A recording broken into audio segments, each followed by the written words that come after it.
Bapak, Mama, Saudara-saudari, sahabat Komsos Keuskupan Atambua, jumpa lagi dalam program Embun Surgawi, edisi hari Senin tanggal 29 April tahun 2024.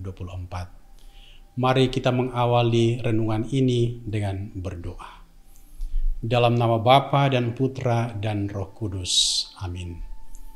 Tuhan Allah Bapa yang Maha Kuasa, kami bersyukur atas rahmat kehidupan yang masih kami nikmati pada hari ini. Kami siap untuk menerima berkat-berkat-Mu sepanjang hari ini.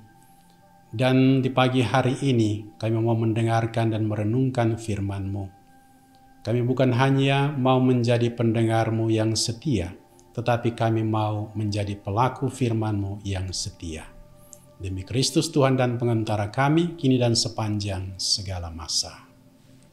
Pembacaan diambil dari Injil Yohanes bab 14 ayat 21 sampai dengan ayat 26. Barang siapa memegang perintahku dan melakukannya, dialah ia mengasihi aku.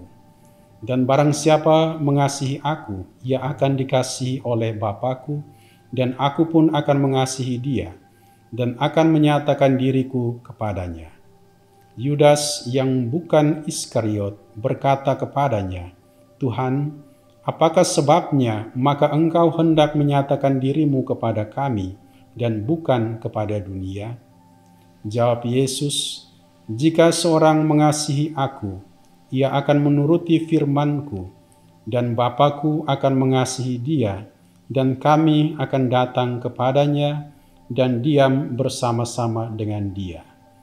Barang siapa tidak mengasihi aku, ia tidak menuruti firman-Ku, dan firman yang kamu dengar itu bukanlah daripadaku, melainkan dari Bapa yang mengutus aku. Semuanya itu kukatakan kepadamu, selagi aku berada bersama-sama dengan kamu.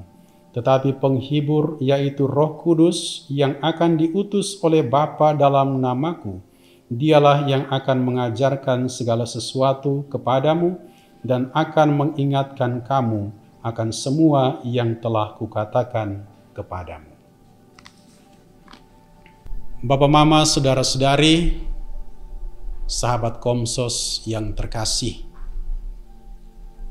Ada banyak cara kita mengungkapkan cinta, mengungkapkan rasa rindu kita. Rasa cinta kita perlu dipelihara. Dan salah satunya adalah dengan memberikan, mungkin memberikan oleh-oleh, memberikan kado sebagai ungkapan rasa cinta kita kepada seseorang.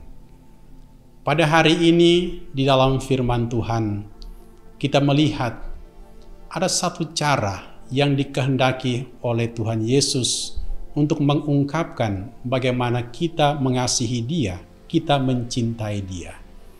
Dengan jelas Yesus mengatakan di dalam firman-Nya, barang siapa memegang perintahku dan melakukannya, dialah yang mengasihi aku. Dan barang siapa mengasihi aku, ia akan dikasihi oleh Bapa-Ku, dan aku pun akan mengasihi dia, dan akan menyatakan diriku kepadanya. Luar biasa firman Tuhan ini, bahwa syarat untuk mencintai dan mengasihi Tuhan, mencintai dan mengasihi Allah adalah memegang perintah-Nya dan menjadi pelakunya.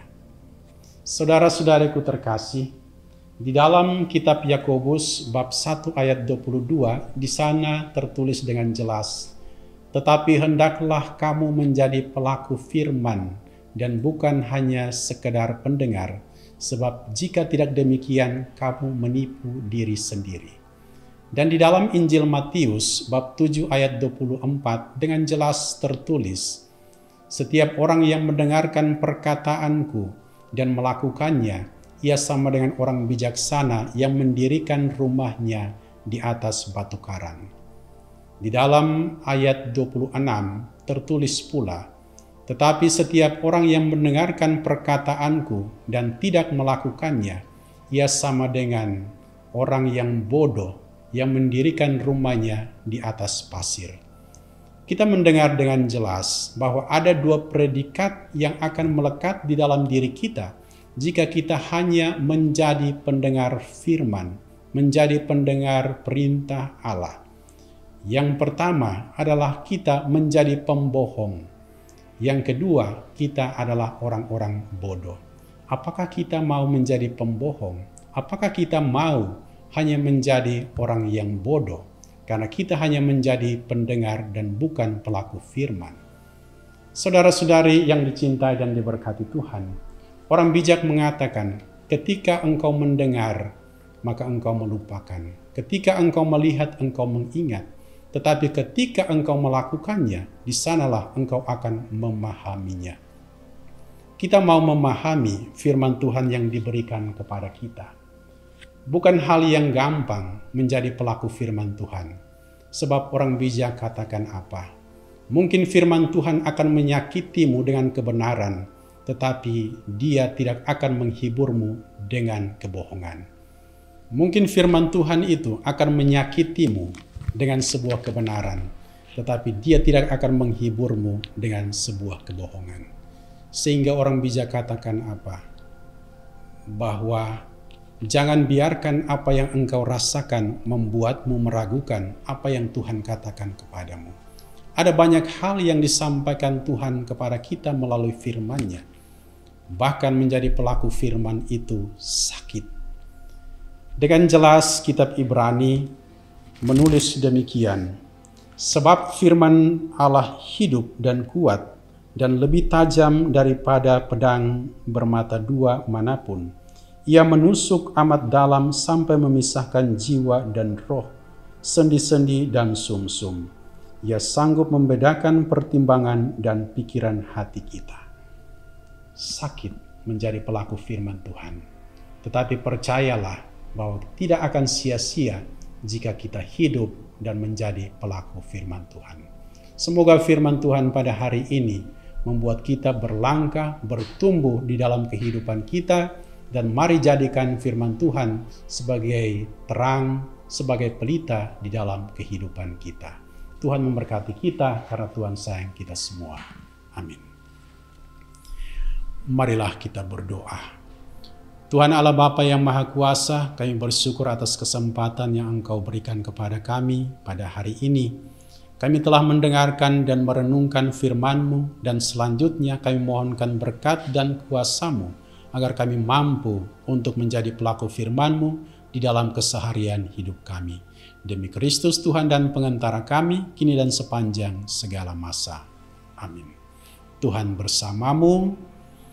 Semoga oleh peletakan tanganku ini dan berkat bantuan doa Bunda Maria, para malaikat dan para kudus di surga, kita semua yang hadir di dalam mendengarkan renungan ini, hidup dan karya kita, segala hal yang akan kita kerjakan, perbuatan-perbuatan baik yang akan kita lakukan pada hari ini, keluarga kita masing-masing, senantiasa diberkati oleh berkat Allah yang Maha Kuasa, Bapa dan Putra dan Roh Kudus.